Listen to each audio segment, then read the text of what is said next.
Ladies and gentlemen, welcome to Tark Talks for July of 2019. Yes, it's August, but this is the show where we look back at last month's news and I give you my thoughts. We're gonna start with the big one from this month that honestly probably shouldn't have even really been news. The internet meme Ahago queen from Instagram, Belle Delphine, is selling her bathwater. Honestly, the most shocking part about this is that it hasn't been done already, at least not by somebody as big as Belle Delphine. It is a meme to sell bathwater, it is a meme to drink bathwater. I don't understand why anybody is shocked that an Instagram model who has capitalized largely on sex, meme, and anime culture is selling her bathwater. Like, this isn't news. Granted, everybody picked it up and they turned it into news, and a lot of that news was fake. People being hospitalized, people getting STDs, all of it fake. I don't think anything bad has actually come of this. There's no way I'll ever buy this bathwater, especially not at the price that they're selling it for. I have no use for it, and I'm not looking for any sort of clout, but I actually do really rather respect her hustle. I noticed a lot of people as well think it's like sad boys who are buying this bathwater, people who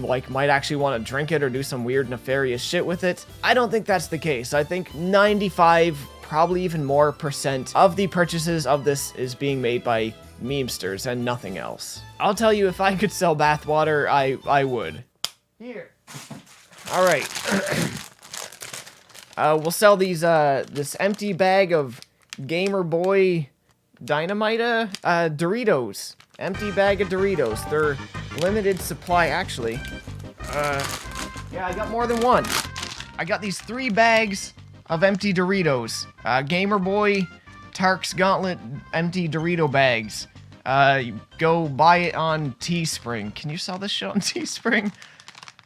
Why do I have 3 bags of this? This cannot be healthy. So let's just get that out of the way and move right along. In completely unsurprising news, Conception Plus is coming to the PlayStation 4 and it is censored. However, it is not being censored on PC. As Spike Chunsoft notes on their website, during the class mating rituals, the Star Maiden's 3D models will appear as blue and purple rather than flesh-colored. They will not have detailed facial features. The animation itself is identical. This change does not affect gameplay and no other content has been modified.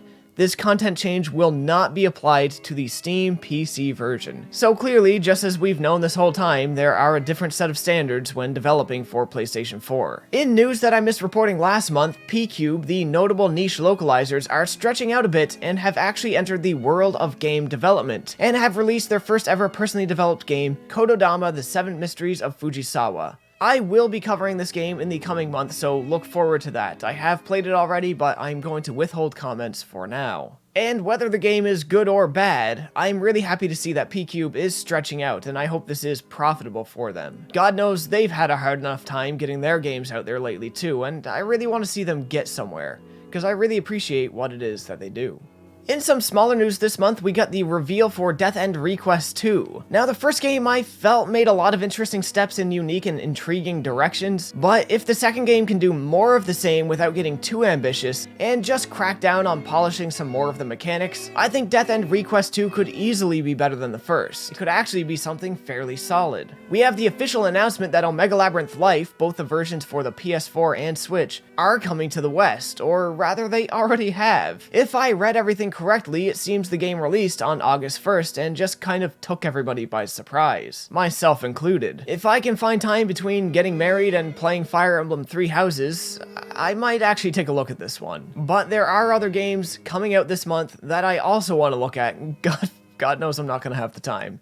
But this is what I'm trying to keep my eye on. We have the Collection of Mana, or rather the Mana Collection. Like, I just don't like the title. This collection is releasing on August 24th. I also want to throw a nod to Oninaki here, but the game's just not looking as good as it used to look to me anymore, now that more gameplay footage is out there. I can't lie, I still really want to give it a go myself, but my expectations are low at the moment, but I'm still going to keep it in my sights. And we also have Crystar, which comes out towards the end of the month on August 27th. This one is looking more like a Compile Heart and Idea Factory game than anything, but it's still really catching my eye. Spike Chunsoft has a bit of a mixed record on their releases, but some of them really hit home, and I think this dark little anime RPG might have potential to surprise. As a channel recommendation this month, I want to throw another curveball at you guys and recommend 8-Bit Brody. He has a pretty small channel and not exactly a gaming one either. Brody runs more of a variety show than anything. It's probably more in line for people who grew up watching shows like Tom Green or Kenny vs. Spenny. Or for more modern audiences, things like Eric Andre, minus the wanton violence. It's pretty much just awkward humor and anti-comedy, and that really gets me. Now back to a couple of the bigger things. Let's talk about some news from the big three console developers, starting with Sony.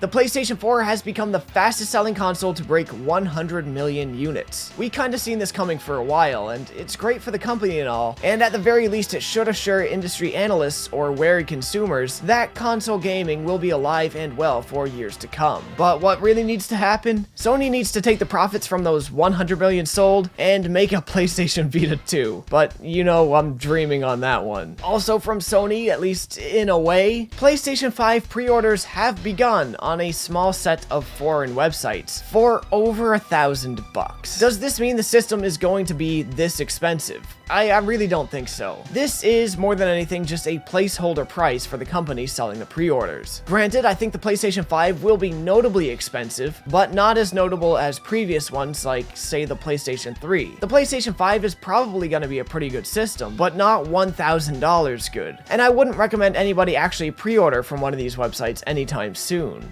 From Nintendo, we have the Nintendo Switch Lite, not to be confused with the Nintendo Light Switch or, God forbid, a Nintendo Switch Lite Switch. I do think there's definitely a market for the Nintendo Switch Lite, though some purpose of the Switch is lost, where the controllers can no longer be taken off and you can't dock the system and play it on your television. This is going to catch on in the market of people looking to move on from their 3DS. And as it is, there is a huge portion of the Switch market that only uses it in handheld mode. Even if that market only amounts to like 15 million people or 15 million units, that's 15 million more units. Plus, I think a lot of people are going to buy this as a second Switch just for on the go. But it's not all good news for Nintendo. Nintendo has a class action lawsuit filed against them for Joy-Con drift. And yes, Joy-Con drift is a real issue and it's becoming worse by the day. My Joy-Cons have honestly gotten so bad, I almost always have to use the Pro Controller. Thankfully, in light of this class action lawsuit that was filed against Nintendo, they caved like a house of cards. They are now accepting Joy-Cons outside of warranty for free repair. And this is something I should take advantage of, but I'm personally a little too lazy, so I'll probably just keep complaining about it and just keep not using my Joy-Cons. Or if I'm feeling really dickish, I'll buy a pair of new Joy-Cons that might not have this issue and sneak the old ones into the box and return them to a store. It is easier than waiting a week and sending them off to a repair facility. Next up, news from Microsoft, we have...